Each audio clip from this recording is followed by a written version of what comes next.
حضرت ابن الجوزی رحمۃ اللہ علیہ فرماتے ہیں کہ ایک درویش تھے، حضرت ابو ہاشم ان کا نام تھا۔ کہتے ہیں بڑی مجبوری تھی، مجھے کہیں جانا تھا تو کشتی نہیں مل رہی تھی۔ اچانک ایک کشتی گزرنے لگی تو میں بھی سوار ہونے لگا تو ملاح نے مجھ سے کہا کہ یہ ایک صاحب بیٹھے ہیں، بڑے امیر ہیں، ساتھ ان کی کنیز ہے، انہوں نے مجھ سے بک کر لی ہے، ساری کی ساری کیا کدھر سی سالم کرا لیا ٹانگا، وہ ساری کی ساری بک کر لی ہے، تو میں تو کسی کو نہیں بٹھا سکتا۔ تو وہ جو صاحب بیٹھے تھے بڑے سیٹھ آدمی تھے، کہنے لگے میاں آپ کسی اور کشتی میں، اور جو ان کی کنیز تھی نا وہ کہنے لگی چہرے سے کوئی نیک آدمی لگتا ہے، چلو اتنی سواریوں کی جگہ ہے، کسی کونے کھدرے میں بیٹھ جائے گا، ہمارا کیا جائے گا۔ کہا اچھا چلو آ جاؤ۔ کہتے میں کونے میں بیٹھ گیا، تھوڑا رستہ آگے گیا، انہوں نے کھانے کا سامان نکالا، مجھے بھی کھلایا، لیکن کھاتے کھاتے میری نظر پڑی تو اس میں تو شراب کے برتن بھی تھے معاذ۔ پھر اس شخص نے کھانا کھانے کے بعد اس کنیز سے کہا کہ مجھے معاذ اللہ گانا سناؤ۔ وہ گانے گانے لگی، یہ میری طرف متوجہ ہونے لگا، مجھے کہنے لگا سنو، میں نے کہا میں یہ نہیں سنتا۔ پھر میری طرف شراب بڑھائی، میں نے کہا میں نہیں پیتا۔ تو کہنے لگا تو کیا سنتا ہے، تو کیا سنتا ہے؟ تو کہنے لگے میں سناؤں کیا سنتا ہوں؟ کہا سنائیے۔ فرماتے میں نے قرآن پاک پڑھنا شروع کر دیا۔ کچھ لوگ، میں آپ کو یقین سے کہتا ہوں، کچھ لوگ ایسے ہیں جن کی زندگی دور گزر گئی ہے مسجد سے، انہیں کو بندہ چاہیے جو تھوڑا سا جا کے پیغام حق سنائے۔ یعنی ان کو پتہ ہی نہیں ہے کہ دین میٹھا کتنا ہے، حسین کتنا ہے، قرآن میں چاشنی کتنی، سرکار کی تعریف کا، نعت خوانی کا رنگ کتنا شاندار ہے۔ میرا یہ ماننا ہے کہ جسے رب رسول کے رنگوں کی خوشبو کا پتہ چل گیا نا، پھر دنیا کا کوئی اور رنگ اسے اپنی طرف مائل کر ہی نہیں سکتا، سوال ہی پیدا نہیں ہوتا۔ کچھ لوگوں نے سونگا نہیں ہے، آئے نہیں ہیں، قریب نہیں آئے۔ تو شیخ ابو ہاشم کہتے ہیں مجھے کہنے لگا سناؤ نا، امیر آدمی تھا، کبھی اس طرف گیا ہی نہیں تھا، ڈھیروں لوگ ہیں جو نہیں مسجد جاتے۔ الہاکم التکاثر حتی زرتم المقابر، اللہ فرماتے ہیں کہ تمہیں دولت کی ہرس نے اتنا عجیب الجھا دیا کہ قبروں تک پہنچ گئے۔ تم بہت سارے لوگ ہیں قبر میں چلے جاتے ہیں، مسجد میں نہیں آتے۔ تو کہتے ہیں میں نے اسے چند آیتیں سنائیں، اس کی تو کیفیت ہی بدل گئی۔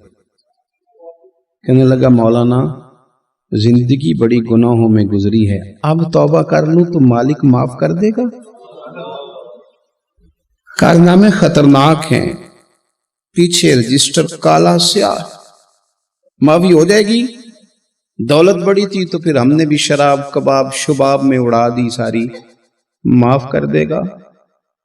تو کہتے ہیں میں نے کہا ہو بندے کے آنے کی دیر ہے، اس کی رحمت تو فوراً ہی قبول کر لیتی ہے۔ ویسے بھی عدل کریں تے تھر تھر کمبن، اونچیاں شانہ والے تجھے فضل کریں تے پھر تے بخشے جامن میرے جے منہ کالے۔ کہتے اس نے اس کنیز کو آزاد کیا، دولت اللہ کی راہ میں خیرات کی، 40 سال میرے ساتھ رہا۔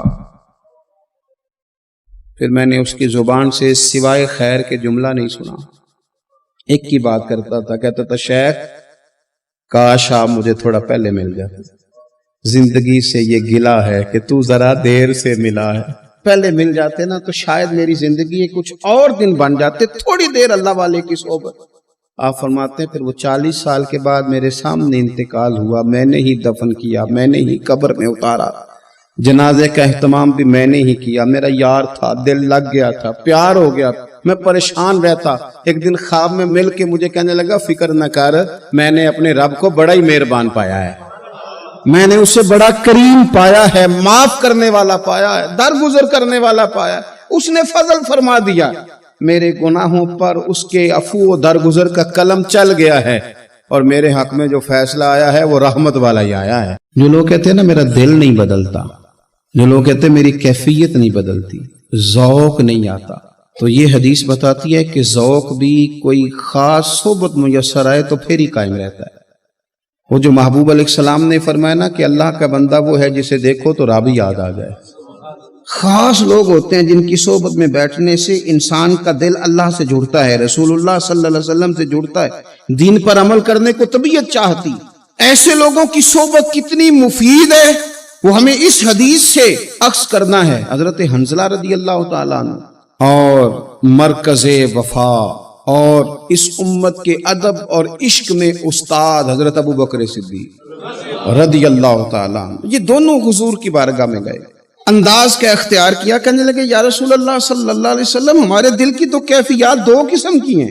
حضور جب ہم آپ کے پاس ہوتے ہیں نا، جنت اور دوزخ کا ذکر سنتے ہیں، ہمیں یوں لگتا ہے جنت اور دوزخ ہماری آنکھوں کے سامنے، دل کے اندر فوراً جذبات ابھر آتے ہیں کہ اب ہر خیر کا کام کرنا ہے، اب جنت ہی کی طرف مائل ہونا ہے۔ ہماری قلبی کیفیات، ہماری باطنی کیفیت بدل جاتی، نور علی نور ہو جاتا ہے سارا کچھ۔